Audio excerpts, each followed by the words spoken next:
Chisaki, blue futon. We're not going to the digital world, nor in the box. We're going to the theater, and we're going to see Hunter Killer, the Gerard Butler, Gary Oldman, common submarine movie. So, when we go watch it, I'll let you know if it's worth your time. Let's go!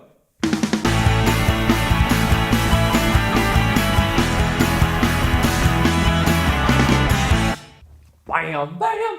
So we're just watching Hunter Killer. What's it about? It's a submarine movie with Gerard Butler as commander / captain of the submarine. He's got to figure out what is happening in Russia because 2 submarines have gone down. A Russian one and an American one. What is going on? Is there a coup happening? Is the Russians involved? Are the Americans involved? Who is bombing these submarines? But what they find out is the Russian president is being taken over by the military. We've had enough. We need to go to war with people because we're better than everyone else. And the Russian government's like, But with this, you have the Americans under the sea, trying to figure out what's going on.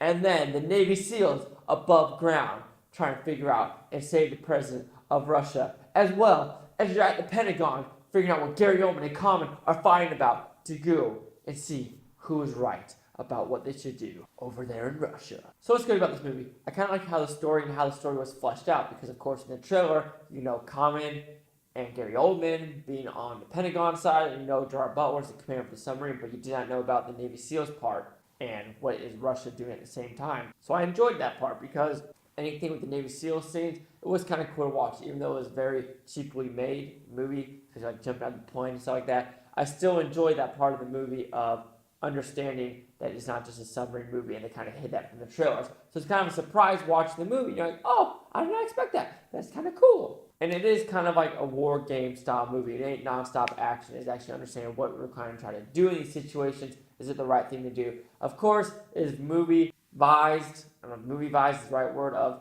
submarines turn, hit the deck, hit the ground, and pop up and do this random stuff. Of course, there are some cool scenes of actually these 2 sailors going out in this little submarine to save people. I thought that was kind of cool. And the whole Navy SEALs scene of kind of going to this ravine, like a drainage ditch almost, and having a strong fight scene on the bridge. That was kind of cool to watch. And that is the reason why this movie is rated R. And a couple F words. But this is a very weaker R-rated movie. It very well could have been PG-13, but I guess they wanted to add that little more F-U and a little more pew with the blood.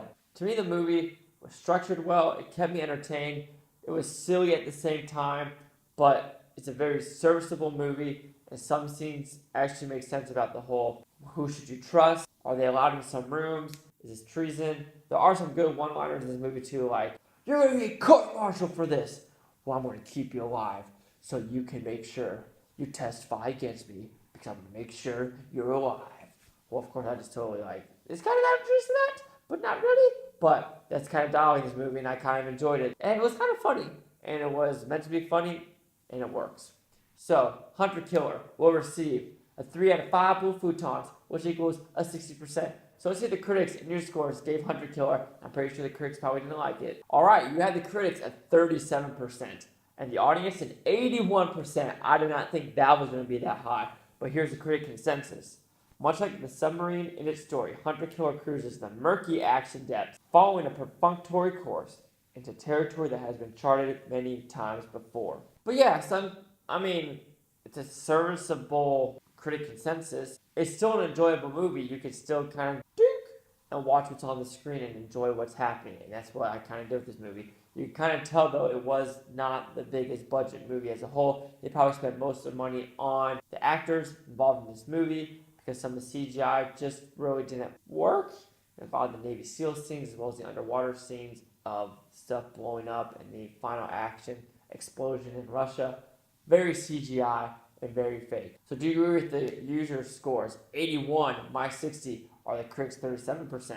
Chase out the Blue Futon, like, comment, subscribe. Let me know what you think about this Blue Futon Utopia. You Blue Futonians, thank you for watching.